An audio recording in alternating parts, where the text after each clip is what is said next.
Hello everybody, this is the one, Manchester United against Manchester City in the FA Cup final. The final game of a terrible season for Manchester United, and yet we have the opportunity to not only take silverware, but better silverware than last season. Carabao Cup to FA Cup, back into Europe, happy days. The problem is, Manchester City stand in our way. Prepared to do the double-double with the treble last year and another double. They'll have done it again. They're the best team in England. They've got what looks like an unsurmountable side, and somehow Manchester United have got to try and do it. Now, I'm sure when you look at that team, there's some players in there that you look at it and go, please no, that's not the team I would go with. That's my predicted lineup, and I'll talk to you about that in a moment. But get your comments in. What team would you go with? What changes would you make to that predicted lineup, which I think Ten Hag will go with? And I'll explain like that in a moment. We're not doing a combined 11 because it would be all blue. And it would be bluer than a porno. But the point is, this Man City side compared to Manchester United side is better even if we have our best side out. But as you can see down that left-hand side, we don't have Luke Shaw. As you can see at centre-back, we don't have a centre-back partnership that's been playing together much this season and both coming back from injury. The midfield isn't as balanced as it could be and the front three isn't either. So it's a Man United side that needs to operate at 100% to get anywhere near Man City. And that Man City side also needs to drop off a little bit. You look at that Man City side, all right, Edison might not play, but Ortega's fantastic. Vardiel, arguably the best left-back in the Premier League at the moment. Right-back, Kyle Walker's obviously a good player. Centre-backs, they've got them coming out their ears. Midfield, best holding midfielder in the world, Rodri. Foden and De Bruyne, arguably two of the best attacking midfielders in the world. Haaland's the best striker in the world. Bernardo Silva, probably Grealish or Doku, or maybe they'll pick Kobe. So many options. So Alvarez, Grealish, so many options that he could probably put 5 of his best players on the bench and still beat us with what he's got on the bench to replace them. They are the best team in the league. They probably would have won the Champions League if it wasn't for Real Madrid. And they are much, much, much better than Manchester United. They are very, very, very hot favourites. But as much as that's fact, it also has to be an inspiration. Where Manchester United in an FA Cup final, where the only motivation should be you're wearing your Manchester United shirt, but also you can actually turn around a really shit season in one game. It's almost like a rescue mission. You've had a horrible season. You've been criticised quite rightly. You've not been at the level as a team you should be. And here is an opportunity to go out there, put your game face on and deliver in a game that's 11 against 11 and is also a Manchester derby. A Manchester derby or any derby is a great leveller. A cup final is a major motivator. And we're dangerous. We're dangerous because everybody expects Man City to win this. And we can be the unknown quantity. We can do it. We have to believe that. I am never going to be a Man United fan who sits down and goes, no point. No point. Not against Man City, not against Liverpool, not against anybody. This is an opportunity for players who have wronged us to put it right. But they've got to work collectively. They can't switch off. Last year's FA Cup final, we switched off in the first 30 seconds and we never recovered. We played absolutely dreadful. Rubbish. The only player that came out of it with any semblance of positivity was with Garnacho, who came off the bench, I think, for Sancho and played fantastically well and nearly got us back into the game. We can do this. Man City are not operating at their best. They are not. They are conceding goals. They are not as good as they have been, and they can be got at. But not if you don't believe and not if you don't do your job. And this is something that Manchester United have got to get right. The crowd will be split. It's Wembley. It's hard to, generate an atmosphere that's intimidating for one side when it's a split stadium. So you're playing at a neutral venue. It's 11 against 11. Yes, they're better than us, but on the day, we can be better than them. And this is why I think that the team selection is going to be very, very interesting, because when I go on to how I would line up, you can see straight away that Marcus Rashford's in the team. And people will go, well, he can't play. It's got to be Ahmad. It's got to be Ahmad and Garnacho, and it's got to be Højlund, and that's what it's got to be. And I agree. I completely agree. But I'm going to be very, very surprised if Ten Hag follows through on that. I think that the temptation to throw Rashford in because he's got quite a good record against Manchester City, and he's had such a bad season, and he's just been left out of the Euros. If there was ever a game that Marcus Rashford might motivate himself and get in the groove, then it's this game. And I think the temptation to throw him in and say, look, Marcus, I've stood by you all season. This is your moment. This might be it. It could be a masterstroke. It could be a disaster stroke. I mean, the downside of it is Ahmad doesn't deserve to be dropped, and neither does Garnacho.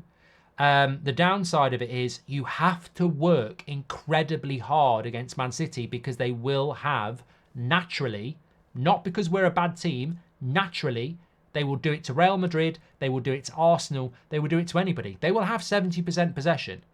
When you haven't got 70% of the ball, you've got to work hard defensively. And we can't just put Rashford in the team in the hope that his pace on the break will hurt them. They've got Kyle Walker, he's quick. So I wouldn't start Rashford in this game. I'd actually use him as a potential danger off the bench. But I think he may well start the game off experience, off, there's going to be a reaction at some point. At some point, that light switch is going to come on. I don't think he deserves to start the game.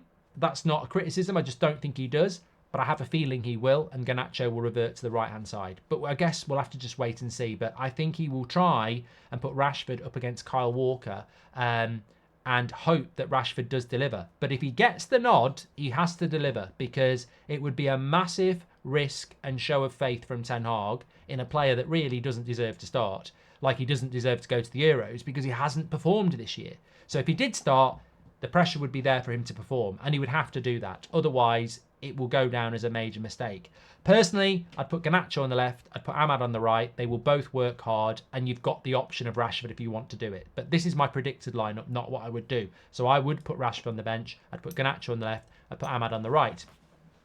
In relation to the back four, obviously Onana's going to start in goal. In relation to the back four, we know Dalot will play at left back, and we know that Wan-Bissaka will play at right back. They might switch it, but ultimately, why would you? Dalot is better at left back than Wan-Bissaka, and Wan-Bissaka is more comfortable at right back than he is at left back. So I think those two pick themselves. It's one of the biggest issues we've faced all season. It's an irrefutable fact that it's not Ten Hag's fault that the club didn't bother to do anything about a left back in January, and actually sent the one solution we had back, and was now playing for Brentford. So we've suffered with this problem all season. Luke Shaw may well go to the Euros, but he will not be playing in the FA Cup final. So we have no solution. We're imbalanced, and we've been imbalanced all season, and it's a problem. But you know what? Hopefully it won't be a problem again next season. Centre-back is key. Martinez has to start. He's put the minutes in. Varane has to start. He's our best centre-back. Varane and Martinez are our best centre-back pairing. They have to start. Varane against Haaland is probably the best centre-back we've got, and Martinez is the best transformative centre-back we've got. They have to play. Maguire might be back for the bench. Lindelof might be back for the bench, but they've not played any minutes in weeks. Johnny Evans has been a soldier for us this season, but it has to be Martinez and it has to be Varane. It can't be Casemiro. It can't be Evans. We've got to go in an area when we haven't got a left back. We've got to go with the strongest centre-back pairing. Will they both be able to play 90 minutes? I guarantee not. And that's the scary thing, isn't it? We can't pretend that we have the depth of quality that Man City have got. I don't think Martinez and Varane will last 90 minutes. But we have to try. We have to try, and we have to start with our best centre-back pairing. Into the midfield, it becomes interesting. I think before the Brighton game, if he'd played well, there may well have been a case to say Amrabat. Some people might even say Scott McTominay. But for me, Casemiro is the best holding midfielder we've got. Yes, it's been a season to forget. Yes, he hasn't played very well. Yes, he's looked very lax at times. But he's not a centre-back. He's a holding midfielder. And against Brighton last week, I actually thought he looked quite good. So if he can somehow make that work. And the positive is, we're not playing Fulham at home, where everybody's bombing forward trying to score and we're getting broken on. And, he's one man trying to hold back the tide. He's going to be playing in a team that should naturally be very compact. Man City will have the ball and they will probe.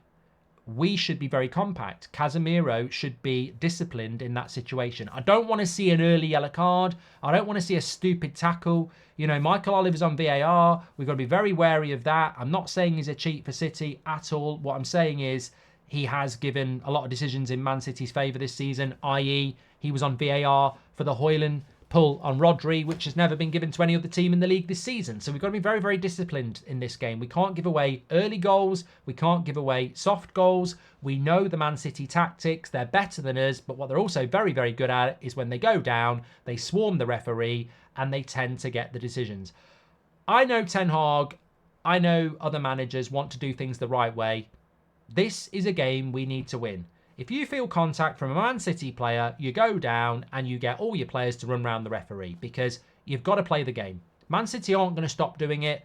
Why shouldn't we? If the FA want to give us a fine, we can send a dossier on Monday morning of how many times Man City did it in the same game. We've got to get around the referee, surround the referee. One, if there's a foul on our player in the box, one player runs to that corner, one runs to that corner, two run that way, three run round the referee. It works for City. We've got to try absolutely everything. We can't just be victims. We can't just say it's not fair. We've got to play the game that Pep's been playing at Barcelona and Bayern and Man City for years to great effect. We've got to try and get every angle we can because Man City will. So Casemiro's got to be disciplined. He can't be picking up early yellow cards and he's got to start at holding midfielder. Obviously, Kobe, Mainu and Bruno picked themselves. I know Mason Mount's back. I know Scott McTominay's available. I know Eriksen's there. But this midfield needs to be mobile. Amrabat can't start. He blew it against Brighton and Man City are a much better team. Casemiro, Mainu and Bruno probably won't be our midfield three next season. Martinez and Varane won't be our centre-back starters next season. We go with what we are. We go with what our best team is. I mean, David De Gea started in the FA Cup final net last year. He was gone a month later. How many of these players won't be here next season? Who knows? This is a one-shot lottery to salvage something from the season. Now, with that team, how do you win the game? As I've said, Manchester City are going to have a lot of the ball. What we have to do is match them for work rate and tenacity. We've got to be motivated. And if you can't be motivated in a Manchester United shirt in an FA Cup final, then what the bloody hell are you doing? We've got to be motivated. We've got to be concentrated. We can't switch off. We can't pass the buck. You know, if you miss your tackle, you can't expect your teammate to make the tackle because he might think you missed the tackle. You've got to work as one. You're a collective. We are Manchester United. We are one machine. We are basically a structure that is only as strong as our weakest link. And our weakest link has got to be a team player who is motivated, concentrated and working together. I want to see the fist pumps. I want to see the high five. I want to see the encouragement. I don't want to see heads dropping. Motivation, concentration is key. And also that applies to the ball.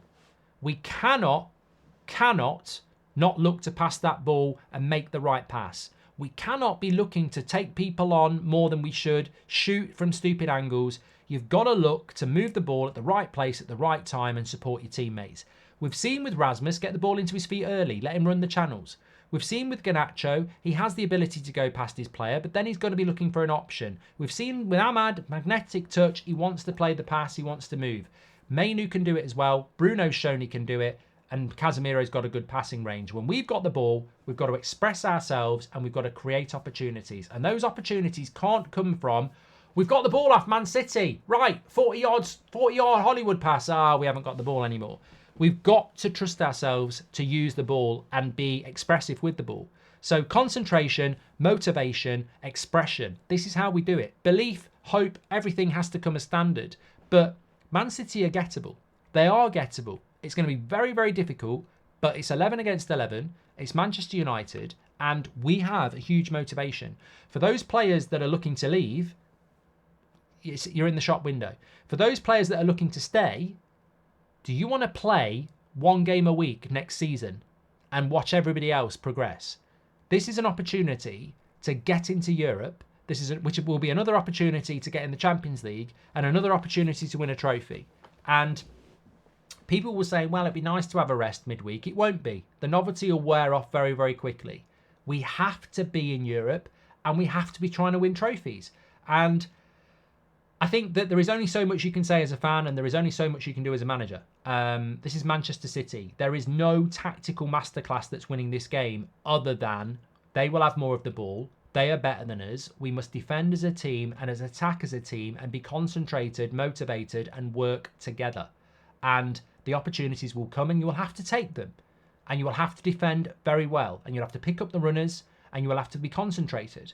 and we might win the game. I'd say there's an 80% chance that Man City win it. But if we start well and we work hard, the longer the game goes on, the more chance comes in our favour. We're starting this game, 80% chance Man City win, 20% us. If after 20 minutes it's 0-0 and they're not getting a chance, even if we haven't had a chance, it's coming down, 70-30.